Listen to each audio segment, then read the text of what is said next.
The subjectivity of value is quite, but that value changes from place to place, from person to person, and even erroneously based upon the fact that no object can ever acquire universal value, from one hour to the next. This is a case of confusing subjectivity with the individuality of value. The fact that I want to enjoy, or do enjoy, something is indeed subjective in so far as there is no awareness of or interest in the object as such. But then an altogether new process begins, the process of valuation. The content of volition and feeling assumes the form of the object. This object now confronts the subject with a certain degree of independence, surrendering or refusing itself, presenting conditions for its acquisition, placed by his original capricious choice in a law-governed realm of necessary occurrences and restrictions. It is completely irrelevant here that the contents of these forms of objectivity are not the same for all subjects.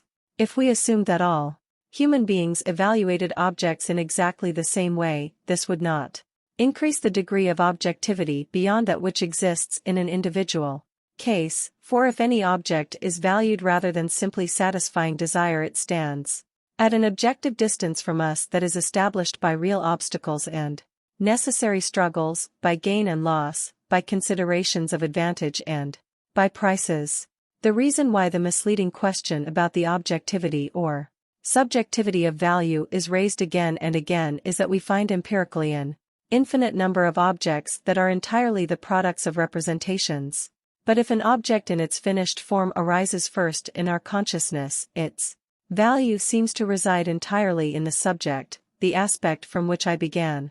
The classification of objects in the two series of being and value seems to be identical with the division between objectivity and subjectivity.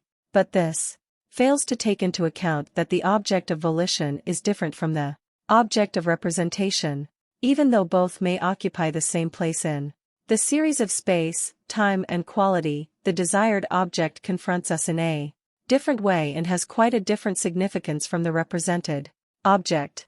Consider the analogy of love. The person we love is not the same being as our reason represents.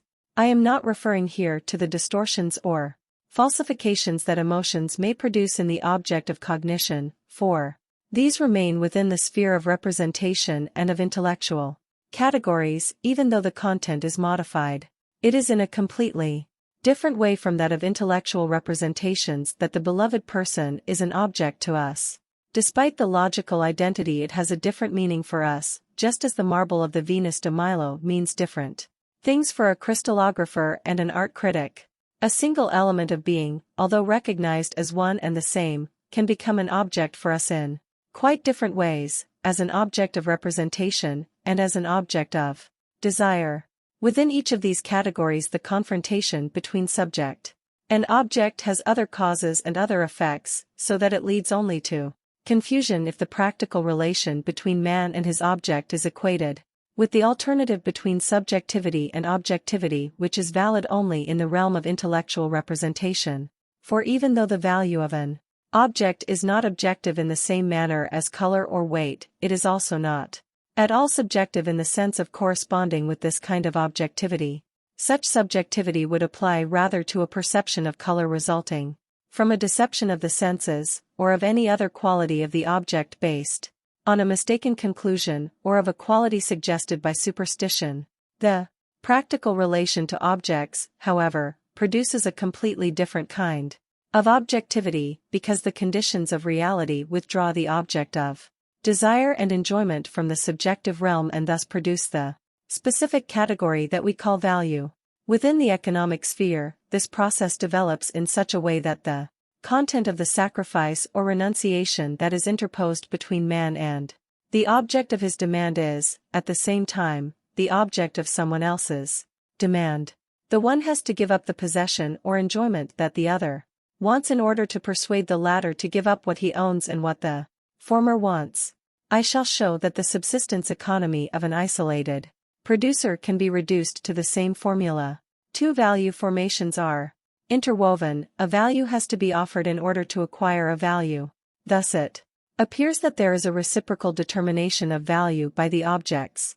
By being exchanged, each object acquires a practical realization and measure.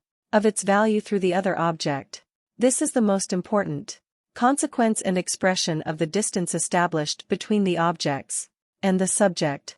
So long as objects are close to the subjects, so long as the differentiation of demand, scarcity, difficulties and resistance to acquisition have not yet removed the objects to a distance from the subject, they are, so to speak, desire and enjoyment, but not yet objects of desire and enjoyment. The process that I have outlined through which they become objects is brought to completion when the object, which is at the same time remote and yet overcomes the distance, is produced specifically for this purpose. Thus, pure economic objectivity, the detachment of the object from any subjective relationship to the subject, is established, and since production is carried out for the purpose of exchange with another object, which has a corresponding role, the two objects enter into a reciprocal objective relationship. The form taken by value in exchange places value in a category beyond the strict meaning of subjectivity and objectivity. In exchange, value becomes supersubjective, superindividual, yet without becoming an objective quality and reality of the things themselves. Value appears as the demand of the object, transcending its immanent reality, to be exchanged and acquired only for another corresponding value.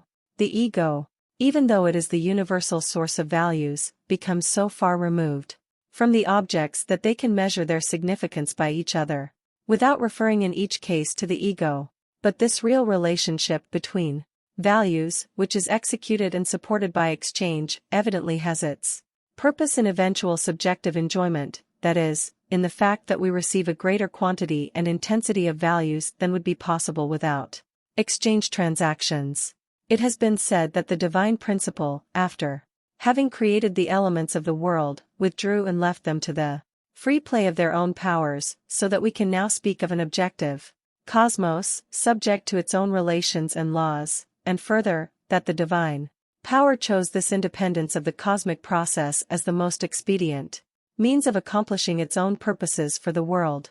In the same way, we invest economic objects with a quantity of value as if it were an inherent quality, and then hand them over to the process of exchange, to a mechanism determined by those quantities, to an impersonal confrontation between values, from which they return multiplied and more enjoyable to the final purpose, which was also their point of origin, subjective experience. This is the basis and source of that valuation which finds its expression in economic life and whose consequences represent the meaning of money. We turn now to their investigation. 2. Exchange as a means of overcoming the purely subjective value significance of an object. The technical form of economic transactions produces a realm of values that is more or less completely detached from the subjective personal substructure. Although the individual buys because he values and wants to consume an object, his demand is expressed effectively only by an object in exchange. Thus the subjective process, in which differentiation and the growing tension between function and content create the object as a value, changes to an objective, superpersonal relationship between objects.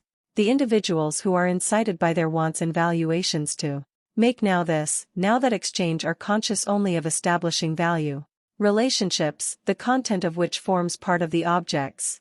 The quantity of one object corresponds in value with a given quantity of another object, and this proportion exists as something objectively appropriate and law-determined from which it commences and in which it terminates in just the same way as we conceive the objective values of the moral and other spheres. The phenomenon of a completely developed economy, at least, would appear in this light. Here the objects circulate according to norms and measures that are fixed at any one moment, through which they confront the individual as an objective realm. The individual may or may not participate in this realm, but if he wants to participate he can do so only as a representative or executor of these determinants which lie outside himself. The economy tends toward a stage of development never completely unreal and never completely realized, in which the values of objects are determined by an automatic mechanism, regardless of how much subjective feeling has been incorporated as a precondition or as content in this mechanism.